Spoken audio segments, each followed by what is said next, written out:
Hi, I'm Jonathan Biggers with the Comfort Company, here to take a quick look at our arm troughs.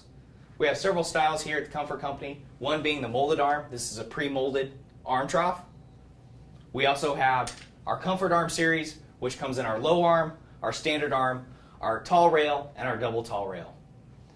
Our low arm has mild positioning. Our standard arm has a deeper trough for the elbow and a stop. These arms are available in 14, 17, and 22 inches long and come standard with our Comfort Tech cover. You can also get the 22-inch long with a moldable front pad for patients with contractures or edema. We have three styles of arm trough hardware. We have our fixed hardware, which is our interlock bracket. We have our swing away hardware, where you loosen a knob and the arm is able to rotate or be swung out of the way to get close to tables or for transfers. And finally, our EAD, elevation, articulation, and depth.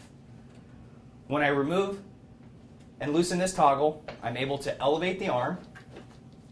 When I loosen this one, I'm able to articulate and rotate.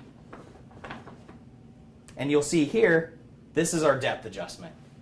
This is important so we can dial in our pivot point on the elbow so that when we rotate, we're not subluxing the shoulder or affecting the trunk of the patient and keeping them in line. Finally, we have a series of holes in an 1.5 inch slot, which give us 5 inches of width adjustment. So with this hardware, we have 5 inches of width and 3 inches of depth adjustment. That's a quick review of our arm troughs. Thank you for your time.